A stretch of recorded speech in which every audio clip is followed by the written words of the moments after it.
Future India group के CEO ने पत्रकारों को दी शुभकामनाएं। मजबूर, मजदूर, कमजोर, वंचित, शोषितों की आवाज है पत्रकार।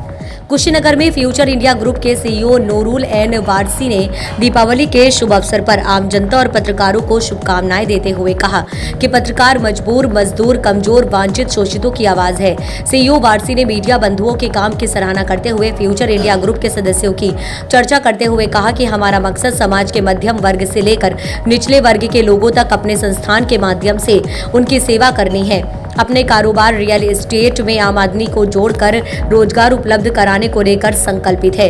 भगवान बुद्ध की महापरिनिर्वाण स्थली कुशीनगर में हम संस्थान के माध्यम से उचित दर में एक आवासीय कॉलोनी तैयार कर रहे हैं, जहां अपने ग्राहकों को उचित दर पर प्लॉट व आवासीय सुविधा दी जा रही है। प्रदेश की राजधानी लखनऊ के तौर पर कसिया कुशीनगर में शान कॉलोनी ताज सिटी डेवलप कर कसिया को एक बेहतरीन शहर बनाने में योगदान दे रहे हैं। संवाददाता उमर फारूक की रिपोर्ट।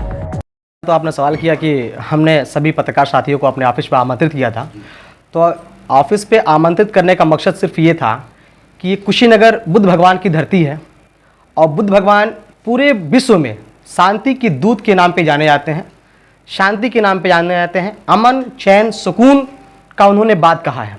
ये वो बुद्ध भगवान की नगरी है जहाँ से विदेश के लोग जहाँ पर आते हैं और यहाँ से उनकी शिक्षा को ग्रहण करके जाते हैं, उनके आदेशों का पालन करते हैं और पालन करवाते हैं।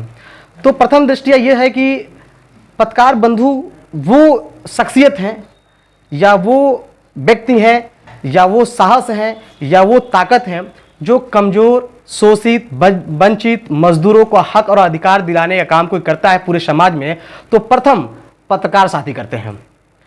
पत्रकार साथी समाज में देखते हैं कि किस व्यक्ति के साथ अत्याचार हो रहा है, दुराचार हो रहा है, चाहे वो उनका रिश्तेदार हो न हो, पड़ोसी हो न हो, कहीं का भी हो, कोई भी हो, जिसे जानते भी नहीं होते हैं, लेकिन पत्रकार साथी उसे हक और अधिकार दिलाने के लिए स्वयं सबसे प्रथम, सबसे फर्स्ट लाइन में खड़े होकर के उस व्यक्ति की आवाज़ बनते हैं जो शोषित होता है, कमज़ोर होता है, वंचित होता है।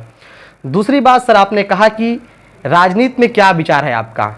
सर, राजनीति से मैं हूँ और पिछले 15-18 सालों से मैं राजनीति और समाज सेवा करता चले आ रहा हूँ। समाज सेवा में मैं बढ़ चढ़ के हिस्सा लेता हूँ, राजनीति भी में हूँ। मैं जिला पंचायत का चुनाव भी लड़ा हूँ।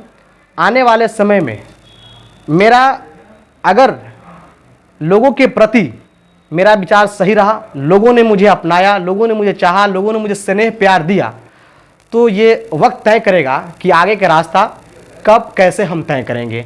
ये हमारे जनता के ऊपर और आप लोगों के ऊपर मैं डिपेंड करता हूँ, छोड़ता हूँ कि आप लोग जो सजेस्ट करेंगे मुझे, जो राय देंगे, और जनता अगर मुझे चाहेगी तो मैं आ सकता हूँ, नहीं तो जैसे चल रहा है समाज सेवक के रूप में मैं हमेशा काम करता रहूँगा। मीन्स ये है कि जो समाज के लोग अगर मुझे प्रोत्साहन देंगे, आगे बढ़ने की बात करेंगे या राजनीति में लाना चाहेंगे या आप लोग को लगेगा कि हाँ इन्हें आना चाहिए, तो मैं उस पर विचार करूंगा और आगे बढ़ूंगा। आज का उद्देश्य सिर्फ ये था कि सभी पत्रकार साथी गण जो हैं, जो सम्मानित हैं, जो लोगों के दुख सुख में काम आते हैं, जो लोगों की सेवा करते हैं, उनके लिए खड़े होते हैं। मुझे लगा कि इस प्रकाश पावन पर्व दीपावली के अवसर पे आप सभी लोगों के साथ बैठना चाहिए, आपको सम्मानित करना चाहिए, आपसे चर्चाएं करनी चाहिए, आपके साथ बैठ के कुछ समाज के